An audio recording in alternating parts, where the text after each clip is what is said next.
Lawsome by ConsultWebs. Breakthrough insights to build a thriving law firm with your host, Tanner Jones. Welcome back, everyone, to another episode of Lawsome. Today on our show, we're talking with Nancy O'Hare-Zika, owner and CEO of Gavel Marketing, a creative agency made to aid law firms and legal groups across the United States and Canada in marketing, branding, and specifically telling their stories in a professional manner. So today's topic is on the basics of marketing and brand creation, specifically for law firms. And Nancy, we're so excited to hear from you today. Thank you so much for having me. I love talking all things branding and all things marketing, so it's kind of fun to do these sort of things. And I like sharing what I know, and hopefully I can help somebody out. That's what it's all about. That is our objective here, is to provide as many takeaways as we possibly can for the legal community. And I'd like to jump right in, if that's okay. Absolutely. So you've worked with law firms to help them with their marketing, specifically marketing processes, and you've been doing this for over a decade. Obviously, a lot of experience in this world. You and I both know in working with law firms that there's still a lot of, I guess you could say, misinformation in the legal profession regarding digital marketing in particular. Some lawyers think that investing in marketing is arguably a waste of money, a waste of time. They've built their practice in many instances around referrals, word of mouth marketing, doing a good job for clients, building a good reputation, and as the saying goes, the business will follow. But you and I both know that is slightly twisted. And so I'd love to dig into that a little bit more. How important do you feel it is for law firms to begin investing in marketing and brand creation if they haven't even turned that corner yet? Yeah, back in the beginning when I first started in this world, we did not spend a single dollar marketing ourselves. It was all that word of mouth. We worked with a client, with a partner, and then they referred us to someone else that they met at that, we all have this network of friends and colleagues that they're not competitors. So, you share information but over the last 7 to 8 years, so much has changed. Like when I started, we didn't have a website back in the day. I went through that whole thing. I never thought that 10 and 15 second videos would ever be a thing. I mean, I said those words. You're crazy. You people are crazy to make a 10 and 15 second video, So, so much has changed and we have to change with it. I think the biggest message, like literally if there is a single takeaway that I want people to get from today, is just because you think that your message is out there and everyone knows who you are and what you do, they don't. They do not. So I just wrote an article 2 months ago, and I used the analogy of a bullseye. So if the firm or the partner or the attorney, whoever we're talking about, is the center of that bullseye, of course you are surrounded by your logo and your brand, and you know what you do. You're surrounded by people that know what you do. Get to the next ring out on the bullseye.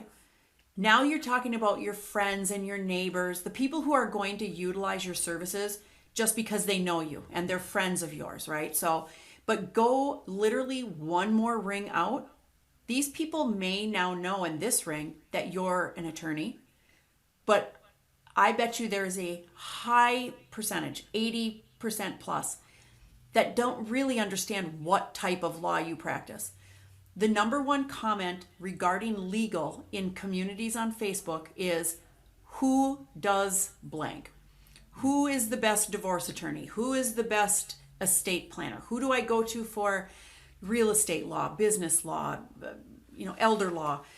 People might know that you are, in fact, an attorney and you have a law firm, you work in a law firm, but what you actually do to the general public is very, very difficult. And that is why we encourage legal professionals to spend their marketing dollars telling their story, because people outside of your 2 rings don't know what you do.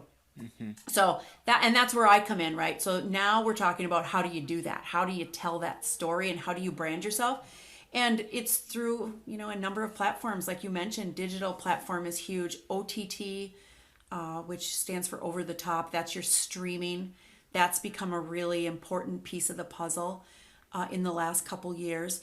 And of course, if it's budget worthy, television and billboards are also great ways. But it isn't about sales and call to action. Mm-hmm. It's about presenting yourself and telling your story so the people out there know who you are and who to call. Yeah. And we're going to talk a little bit about strategy and making sure you have the right direction before you get started in a moment. But I'd like to spend a little time around the concept of brand creation.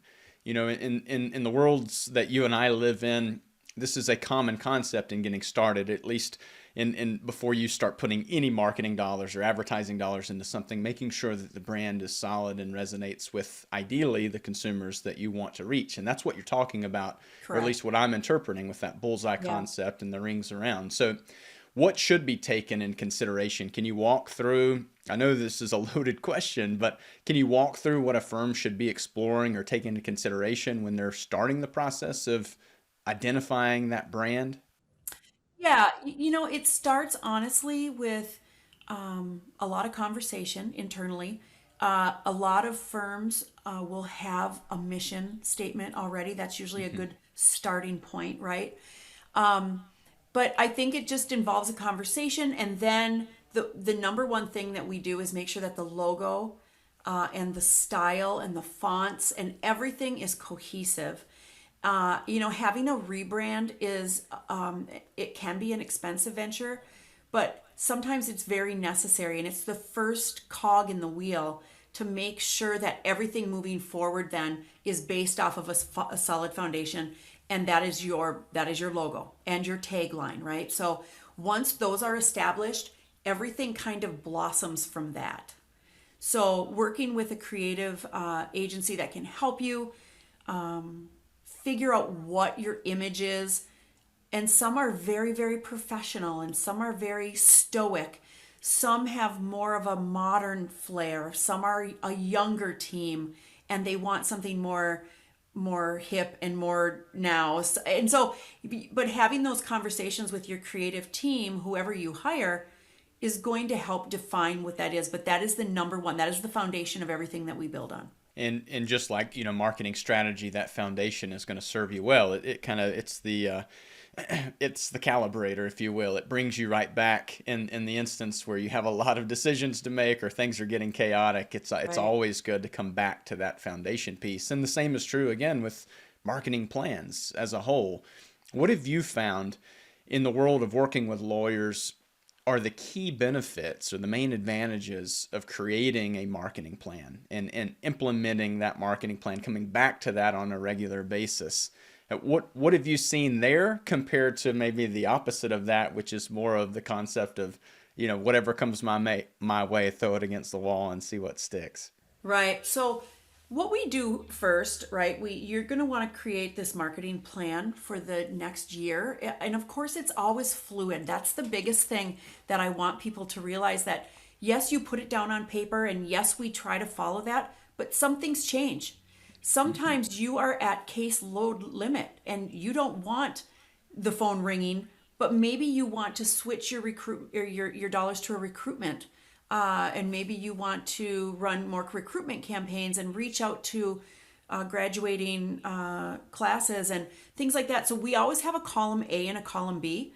Column A is going to be a branding campaign. There's always a branding campaign in play at all times. And that's going to be over all platforms that you can afford to be doing.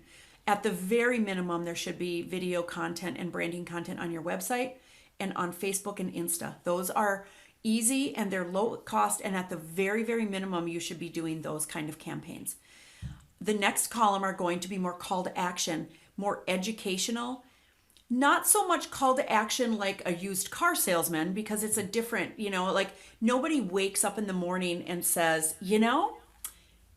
today I'm going to, get a drunk driving ticket. So I'm going to need an attorney tomorrow.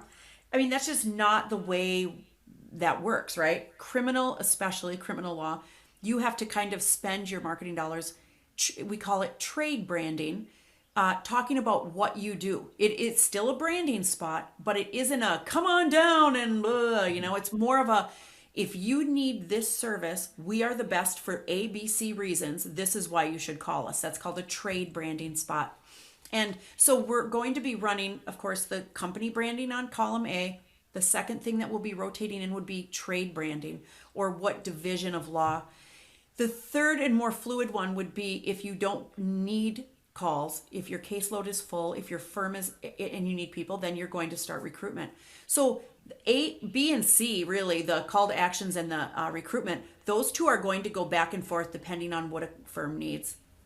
If you're in a really strong growth pattern and you want to add to your firm, of course, we're going to then run heavy recruitment.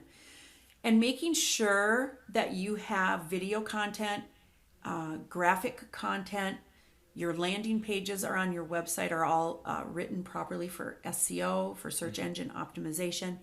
All of these things are all going to help layer on top of each other to make your firm successful and to make sure your story's being told properly. And after a campaign is launched, we've talked about the foundation, the brand, the messaging, alignment with the marketplace. All of that is in order. Now we've launched a campaign. What have you guided, or how have you guided your clients around the concept of measuring results? What are any tried and true areas there that you can guide our listeners? Yeah, well, here's the thing. Again, 15 years ago, we didn't have analytics like we do now. It was kind of truly a throw spaghetti at the wall and hope that something sticks, right? We used how much the phone rang as our measure of whether marketing works. Well, we're in a different world now. So, okay, so here's your second takeaway. If you are working with any agency and they tell you they cannot provide you analytics, they are lying to you. I am telling you, they need to be completely transparent. And if they are telling you that, then that is a red flag.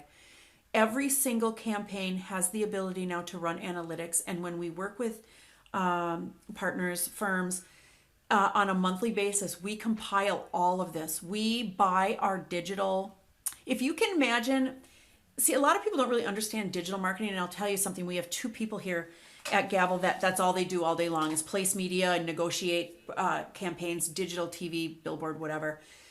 This is kind of Daniel and Alex's world, but I do know that we buy our spots from a warehouse, if you will. So, there's basically 4 or 5 main warehouses that hold all the inventory of digital time, if you will. We have worked with several of them. We're currently working with one called Huddled Masses. It's kind of like a small store going to Amazon to buy big amounts of stock. Kind of the same thing.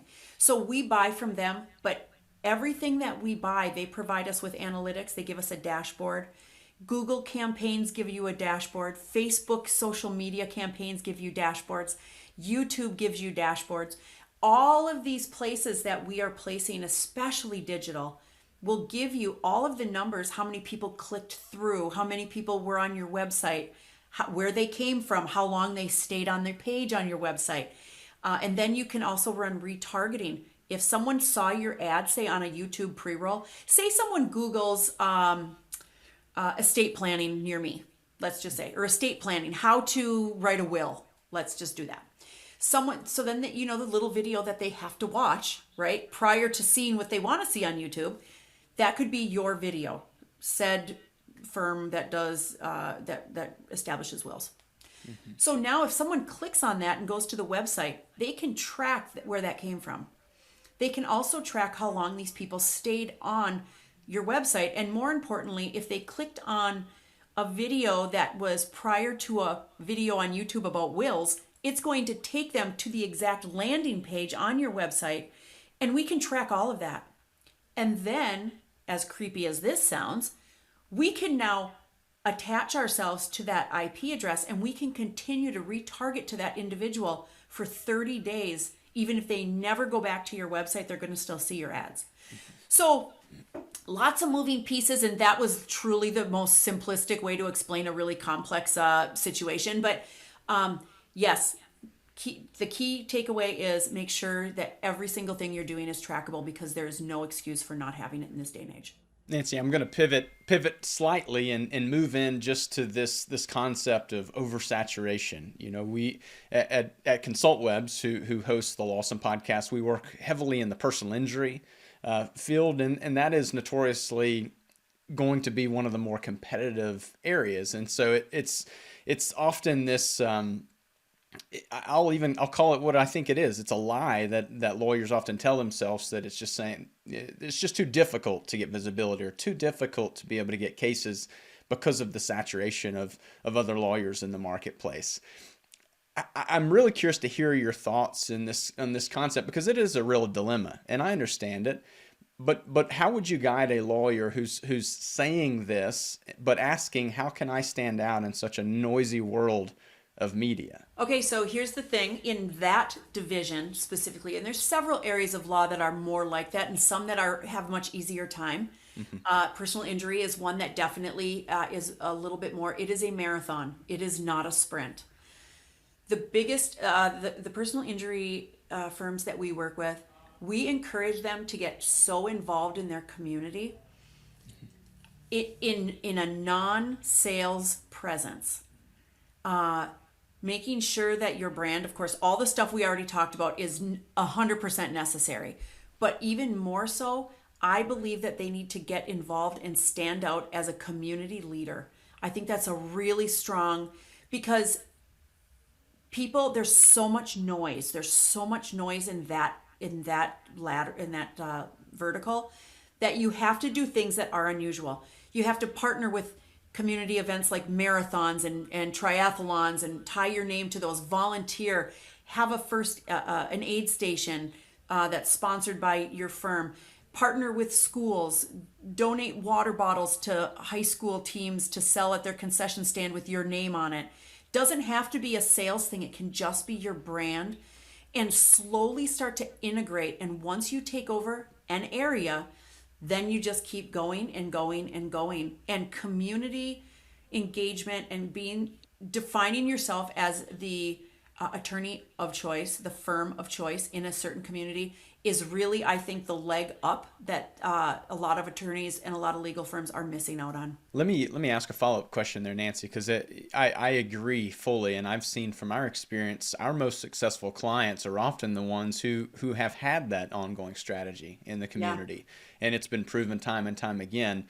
I would ask this more so for our listeners who may be asking, should I try to couple the community leader goal with my market? Meaning, should it align with my business and the messaging that we talked about as a strong foundation? Should that community outreach try to tie in back to the business, or are you overcomplicating it at that point? No, I think everything kind of ties in together. And here's the thing about branding. If you're branding yourself properly and you have a really strong foundation, like we mentioned, every marketing effort you do, once the ball starts rolling, everything gets easier. Everything has more momentum. But you do have to kind of keep them tied together. I mean, I'm not a big fan of salesy type ads and obnoxious radio and billboards and too many words, but I think there's a really discreet way to do it, and if it's done properly from the foundation up, I think that it all just naturally does become a cohesive message. I think that is just part of it. And when you get that, when that synergy happens, all of a sudden, like I said, everything just clicks, right? And I think that is just it's a really solid way, but people cannot expect instant gratification. It is not an instant gratification. Marketing is a long-term goal. It's something that you have to work on constantly. Let's talk about digital in particular, because we've stressed the value of community there, and you make really good points. But what about digital advertising? Have you found there's any particular strategy or tactic even that have you found is most effective for lawyers if they're looking to start somewhere and toward attracting new clients? Yeah, so there's different forms of digital marketing. So digital marketing is kind of a very broad term, right? So some people think of digital marketing as YouTube and static ads on like our apps, the New York Times app or landing page. That's a digital platform, and some digital platforms like that are very effective for legal. And the best thing about digital is you can be very hyper specific as to where that's shown, right? The right eyeballs. So if you are a personal injury attorney in Florida, we can make sure that your spot is being shown in Florida, in the state only. If a firm is not licensed to work in other states, then you're wasting marketing dollars if your digital campaign is expanding beyond that, right? So now the creme de la creme of digital marketing is going to be kind of like that OTT that I talked about, that over the top, and that's going to be your Sling, your Cricket, your Peacock, Amazon Prime, those other ones that people who, if they're watching something on television but they're not attached to broadcast or cable, if you can advertise on those platforms, those have found to be probably the most aggressive and most successful. And so it depends, of course, on what branch of law you're practicing, because the audience you're trying to attract for criminal law versus personal injury law versus estate planning are going to be different audiences. And the nice thing about digital marketing is we can look at those demographics and we can hyper focus on them to make sure the right eyeballs, the 60 to 75-year-old crowd, is seeing the estate planning stuff and not the criminal defense stuff. So it's a really efficient way to market, because you are making sure the eyeballs that are seeing your information are the ones that are going to utilize your services. Being laser focused, going back to the bullseye. Right. Exactly. Just to wrap up, I want to cover one last topic, which I think you're passionate around, and that's the concept of storytelling in particular. When a business and a law firm creates a brand, just as we've discussed, the natural goal is to have something that's unique, that stands out. You want to have a voice that compels. And many trial attorneys, they have significant experience in the world of storytelling, but most often in a courtroom in front of a jury and a judge. And we realize that same concept should absolutely be leveraged in other areas like marketing and branding, but most often it's not. It's neglected. So what's your opinion? Can you speak to storytelling for lawyers? Yeah, it's really interesting because about 7 years ago, someone gave us, I don't even know how it happened, but they call us the storytellers of law. And it was not something we invented. Like gavel marketing, like we didn't decide to be hashtag storytellers of law.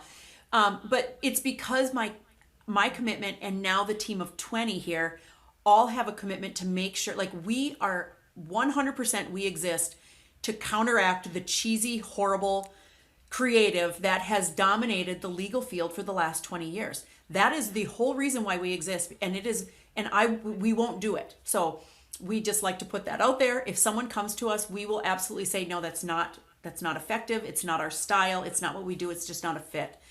There is so much emotion and so much passion in the world of law that if you get the opportunity, we recently did a testimonial with a criminal defense attorney, and got footage, and it's so emotional and so passionate. To hear him tell that story is so engaging. That is the best type of marketing, to hear from the clients.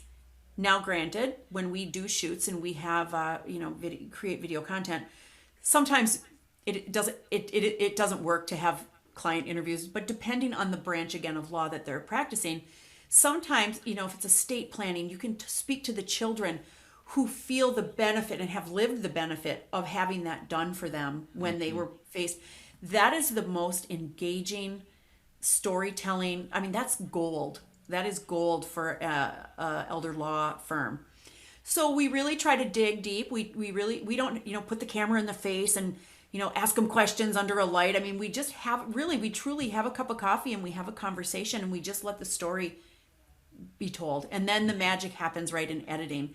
And that's where we kind of make it beautiful and add some music and make it so. And I say all the time to the editors, we have 5 editors, and I say to them all the time, I always know when we have a winner when I get goosebumps when I watch a video, right?